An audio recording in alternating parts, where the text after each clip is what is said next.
Hello everyone and welcome back to my YouTube channel. This is Nicholas Pythagoras, and on this YouTube channel we ask the question, how does the truth manifest itself in the real world, or how do human values manifest themselves in the real world? And I had been recently researching the Asian cultures, China and Japan and the Oriental, and kind of trying to understand their consciousness structure and their cosmology. And I think this video is going to be quite interesting for a lot of you guys, because I don't think a lot of you guys know about this concept. But basically, we're going to be talking about the concept of Ma, which is, I don't know why the A is in caps there. That's kind of funny, though. But basically, the Japanese concept of Ma basically means negative space. It is something, it's the lack of something. It is that which is not there. Okay, so I'll just put negative space.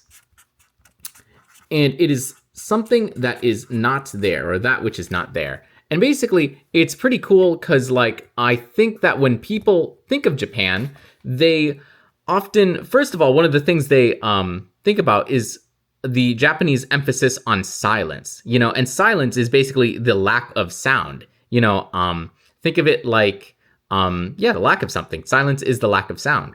And that ties into Ma because, negative space. Also, I want to say this before I forget, but the Chinese civilization, which the Chinese civilization was the first one to discover negative numbers. So I don't think that's a coincidence that the Japanese have this emphasis on that which is not there, negative space, and the Chinese were the first to discover negative numbers.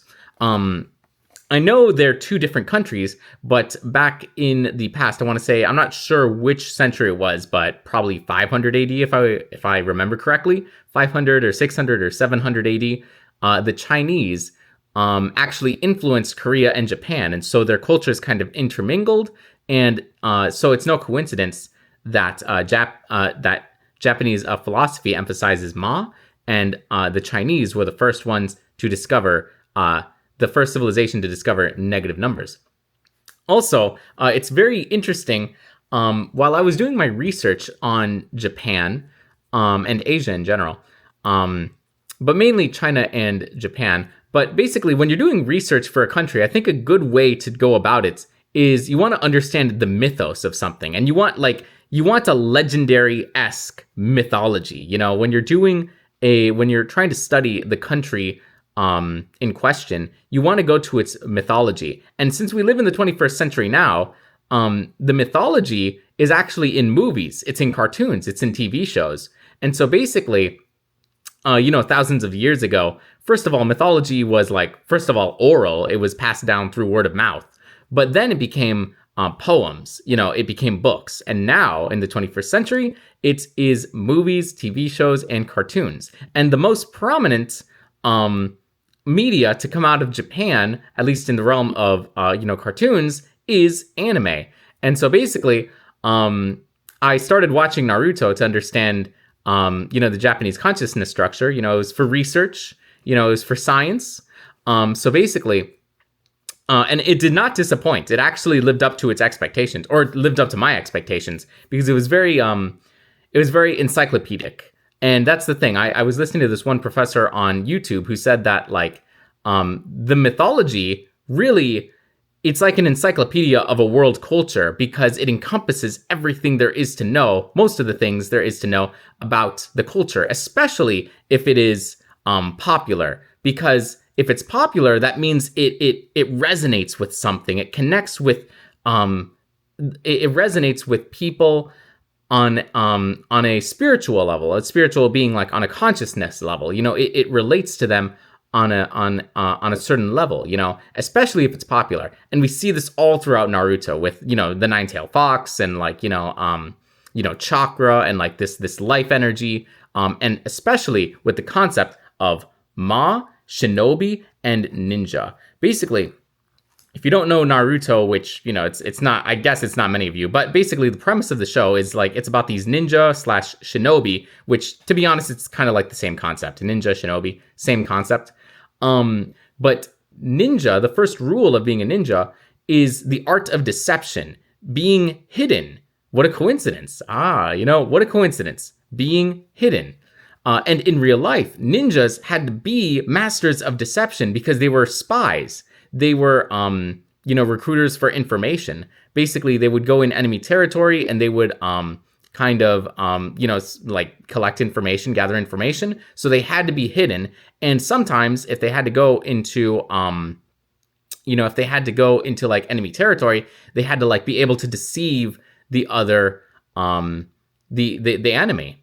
And I think that is pretty interesting. Also, there's another scene, actually, I'll get to that in a second. But yeah, so the first rule in Naruto with, the rule of ninja is to be hidden, the art of deception.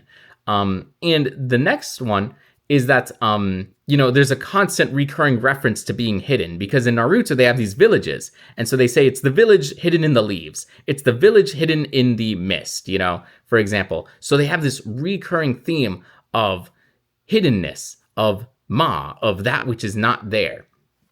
Also, basically, what I was going to bring up is that there's a really cool show, and there's one scene, it's Samurai Jack, but there's one scene that I highly recommend everyone looks up after you watch this video. But it's basically, if you type in like on YouTube, Samurai Jack versus the ninja, it's a very, very stellar scene that encompasses the light versus the darkness, kind of this Samurai Jack literally calls out the ninja and he says, "You're a warrior of the night and I am a warrior of the light." And so literally it's a very cool scene that I highly recommend everyone watches, because the choreography, the light versus the darkness, it's kind of like yin versus yang. It's very, very, very cool. So go check that out after this video. Basically, there's another concept that I want to bring up, but I'm trying to remember all my points right now. So basically, this concept of permeates Japanese society, but it's not just like philosophically, but like when the Japanese are constructing their homes, apparently, I don't know too much about it, but the concept of does influence the way they build their homes. And secondly, it's kind of like for us, at least I was thinking about it, like I have some paintings up on the wall. And I think a good way to like understand the concept of as if it needs more explanation, is that literally in Japan, at least according to what I can gather, they believe that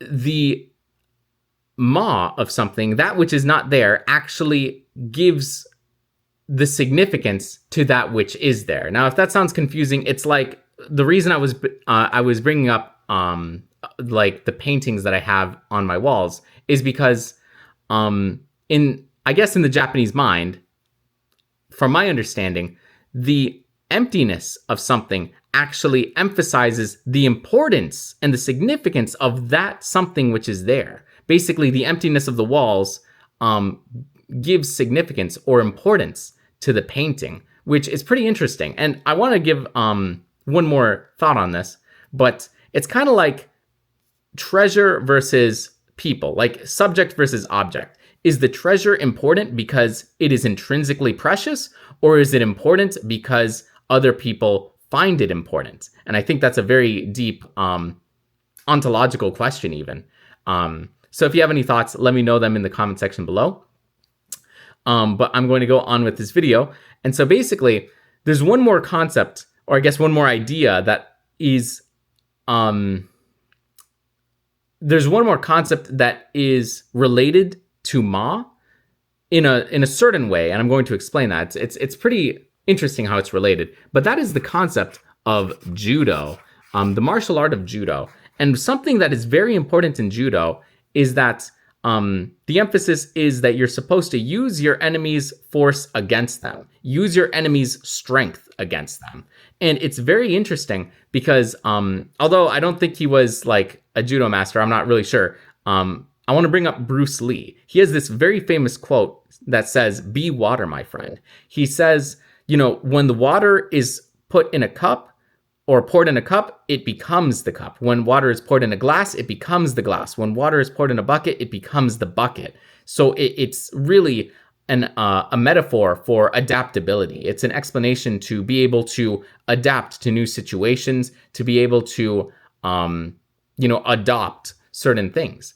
And if we're tying this concept with judo, which is using the opponent's force against them, and the concept of ma, which is being hidden or absence, the negative space, I think it is brilliant, because what better way is there to deceive your opponent than by putting on your opponent's mask? Then what better way is there to deceive your opponent than by adopting your opponent's strength or adopting your opponent's identity? I think that's a very interesting concept. What better way is there to deceive your opponent than to adopt his own identity? Therefore, you don't have an identity and they do, or at least you're hiding yours behind theirs.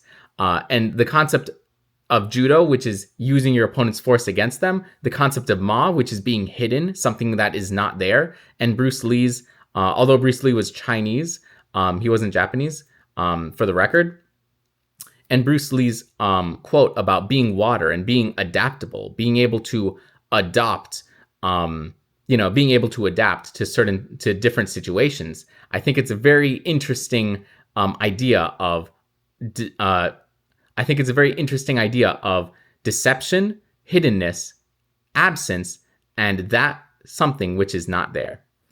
If you enjoyed this video, please consider subscribing to my YouTube channel. Let me know your thoughts in the comment section down below. If you like videos such as phenomenology, metaphysics that talk about philosophy and studying the human mind, human consciousness, the human experience, please consider subscribing to my YouTube channel and sharing the video and my channel with your friends.